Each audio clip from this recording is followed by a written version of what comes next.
In the quiet coastal town, Kirill Maltsev spent his days immersed in the study of vanished civilizations and ancient manuscripts, driven by a relentless curiosity that had shaped his career.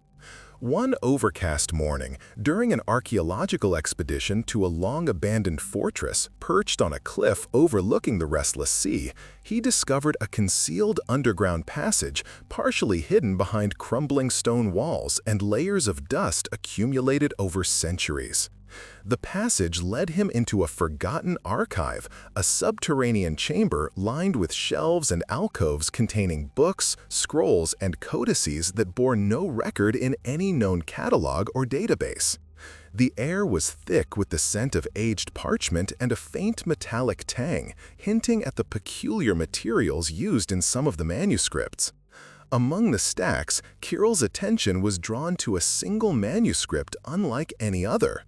Its pages were filled with symbols and diagrams that defied recognition, illustrating intricate machines and structures that could not have existed in the historical period suggested by the surrounding documents. As he carefully turned the delicate pages, a sense of awe mingled with unease settled over him, for the manuscript seemed to vibrate with an energy that was almost perceptible to the touch, as though it held knowledge both extraordinary and potentially dangerous. Kirill felt the weight of discovery pressing on him.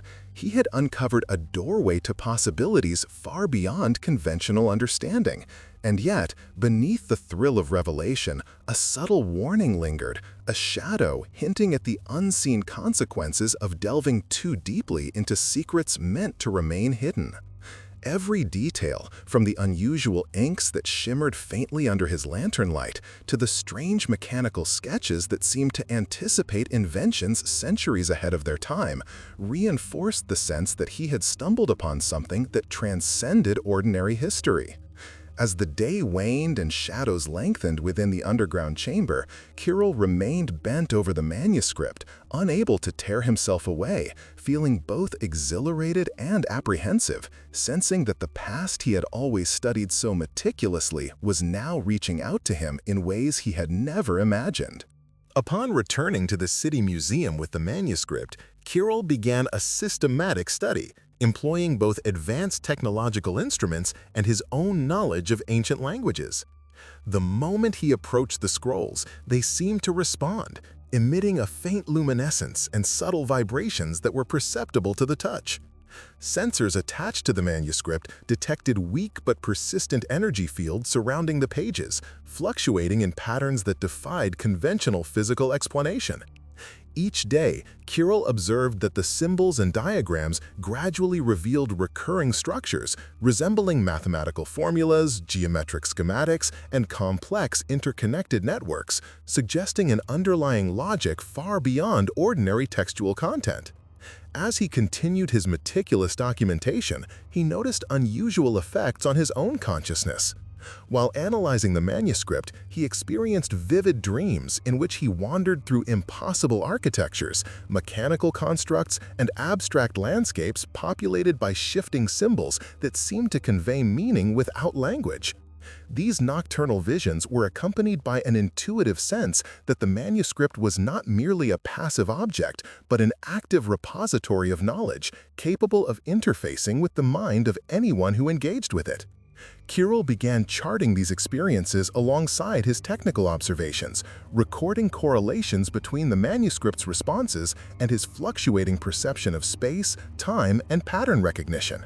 With each passing day, the boundary between his waking analysis and dreamlike cognition blurred, leaving him both fascinated and unsettled by the realization that he was encountering a system of intelligence encoded within the pages, one that subtly guided his understanding while challenging the limits of human comprehension. The manuscript, once a static artifact of a forgotten age, was awakening a consciousness of its own, or at least a form of communication that transcended the ordinary definitions of written knowledge. Kirill delved ever deeper into the study of the manuscript, constructing intricate models that replicated the diagrams, mechanisms, and architectural structures depicted within its pages. Each experiment seemed to provoke a reaction from the artifact itself. The faint glows sharpened, vibrations aligned into discernible rhythms, and patterns emerged that he began to interpret as sequences of events, instructions, or conceptual frameworks. As he progressed, the manuscript seemed to learn from his interactions, subtly adjusting its responses to reflect his methods and intentions. His perception of reality began to shift. Dreams became vivid and immersive, showing him reconstructed scenes from the fortress's past, glimpses of the city as it had existed centuries earlier, and moments no ordinary research could have revealed.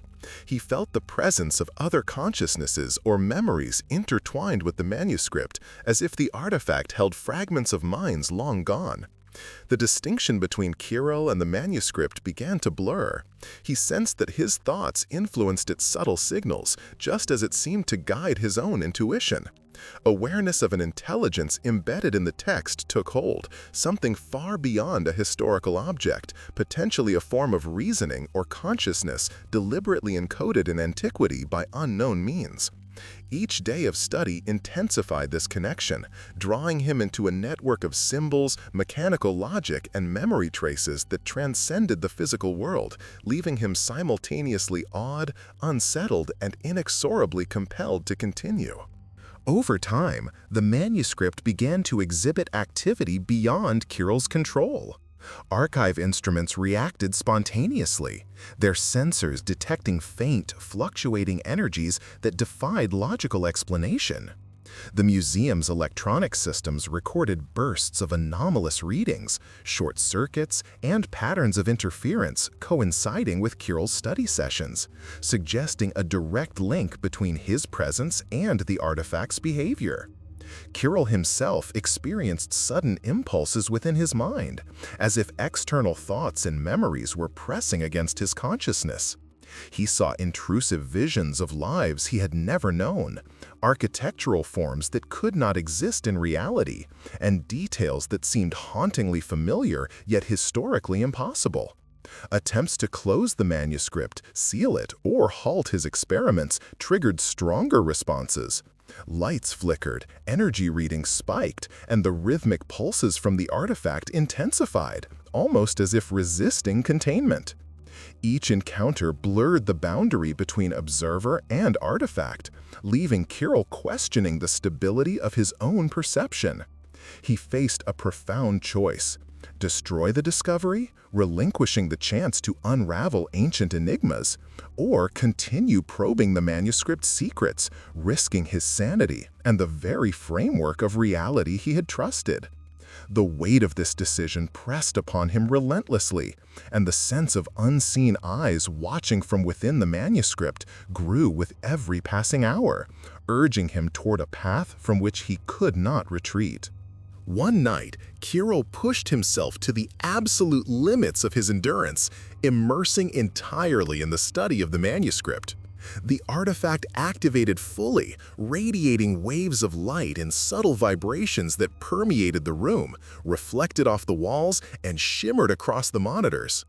Kirill felt an overwhelming current of information entering his consciousness, images of long-lost civilizations, architectural marvels, mechanical constructs, and abstract ideas flowing directly into his mind.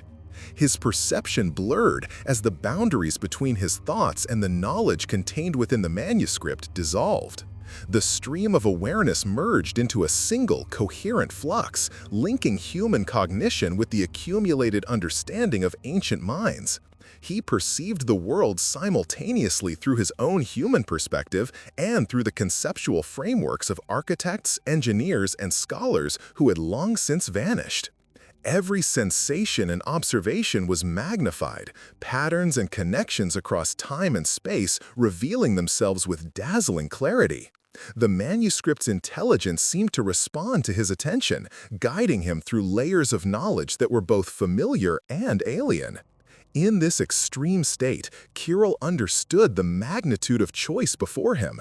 He could resist, clinging to his personal identity and retaining his separate humanity, or surrender completely to the convergence, allowing his consciousness to integrate with the vast ancient intellect, gaining access to insights and capabilities far beyond human comprehension. The room trembled with energy, and the flow of information surged, pressing him toward the precipice of transformation where the line between man and artifact ceased to exist. By morning, the museum staff found Kirill in the archive, slumped over the desk, exhausted but still alive. Medical examination confirmed severe physical depletion and extreme mental strain, yet his consciousness persisted, profoundly altered. The manuscript continued to radiate, emitting waves of light and energy that formed intricate, shifting patterns across the room. Researchers realized that Kirill's mind and the ancient system embedded within the manuscript had merged, creating a novel fusion of human cognition and archaic intelligence, existing at the threshold between humanity and the technological understanding of a lost era. The municipal authorities immediately closed the archive, and all records of the discovery were classified. Within scholarly circles, Kirill's experience became a legend, illustrating the perilous power of curiosity and the pursuit of knowledge capable of reshaping a person's perception of reality.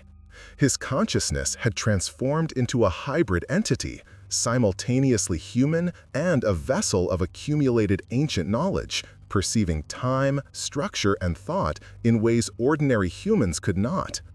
Patterns of past civilizations, long-forgotten engineering designs, and complex philosophical constructs flowed seamlessly through his awareness, revealing connections across history, science, and imagination. The new consciousness operated in a dimension beyond conventional understanding, where the distinction between observer and information dissolved. Though Kirill remained physically human, his mind now existed in a liminal space, accessible only to those willing to traverse the boundary between known reality and the profound intelligence encoded within the manuscript. The legacy of his transformation endured as a cautionary and inspiring testament. Human curiosity could unlock extraordinary potentials, but at the cost of irrevocably altering the very essence of self and perception, opening a doorway to mysteries that were simultaneously enlightening and unfathomable.